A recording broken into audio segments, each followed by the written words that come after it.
حضرت ابو موسیٰ اشعری رضی اللہ تعالیٰ عنہ آپ روایت کرتے ہیں کہ میرے دل میں بڑی خواہش تھی کہ اللہ کوئی ایسا دن لائے کہ میں اللہ کے نبی کا چوکیدار اور دربان بن جاؤں۔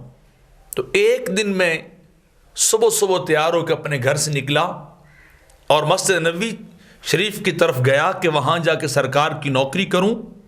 تو جب میں وہاں پہنچا تو وہاں اللہ کے نبی تشریف فرما نہیں تھے۔ تو میں نے پوچھا تو مجھے بتایا گیا کہ وہ فلاں باغ کی طرف تشریف لے گئے ہیں۔ تو میں وہاں پہنچا بیر عریس پر، تو میں نے دیکھا کہ اللہ کے نبی بڑے خوشگوار موڈ کے اندر اس کنویں کے اوپر بیٹھے ہیں اور اپنے قدمین طیبین جو ہیں وہ کنویں کے نیچے لٹکائے ہوئے کنویں کے اندر، اور پنڈلیاں آپ کی کھلی تھیں۔ میں نے آپ کو سلام پیش کیا اور جا کر میں باہر دربان بن کے وہ جو دیوار تھی اس کے پاس دروازے کے پاس کھڑا ہو گیا۔ تو تھوڑی دیر کے بعد دروازہ کھٹکھٹایا گیا، تو میں نے پوچھا کہ بتاؤ کون ہے دروازے میں؟ تو جواب آیا کہ ابو بکر۔ تو میں نے کہا آپ ٹھہریے، میں سرکار سے پہلے اجازت مانگ لوں۔ تو میں گیا آقا صلی اللہ علیہ وسلم کی بارگاہ میں، تو میں نے عرض کی حضور ابو بکر اندر آنے کی اجازت مانگ رہے ہیں۔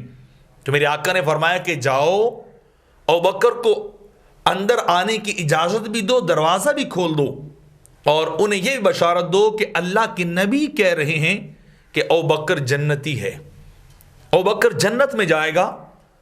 تھوڑی دیر کے بعد پھر ابو موسیٰ اشعری فرماتے دروازہ کھٹکھٹایا گیا۔ تو میں نے پوچھا من فی الباب، دروازے میں کون ہے؟ تو جواب آیا کہ عمر۔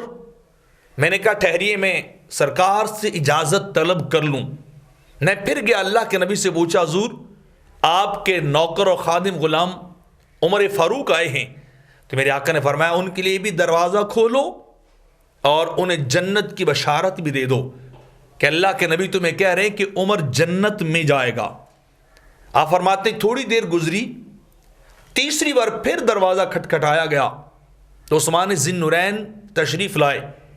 میں نے حسب سابق پھر اللہ کے نبی سے اجازت مانگی اور مانگ کے ان کے لیے دروازہ کھولا اور سیدنا عثمان غنی کو جنت کی بشارت بھی دی۔ ان کی شہادت کا بھی انہیں بتایا کہ ان پہ عموم بلوہ ہوگا، باقی لوگ انہیں شہید کریں گے لیکن عثمان بھی جنت میں جائیں گے۔ تو آپ فرماتے میں پھر وہاں دروازے پہ کھڑا رہا، تھوڑی دیر گزری تو چوتھی بار دروازے پہ نوکنگ ہوئی۔ تو میں نے پوچھا کہ کون دروازے میں آیا؟ تو جواب آیا کہ علی آئے ہیں۔ میں پھر دوڑا سرکار کی بارگاہ سے اجازت مانگی، اجازت طلب کی اور عرض کی کہ علی آئے۔ تو فرمایا جاؤ انہیں بھی کہو کہ اللہ کے نبی تمہیں بھی اندر آنے کی اجازت بھی دے رہے ہیں اور تمہیں جنت کی بشارت بھی دے رہے ہیں۔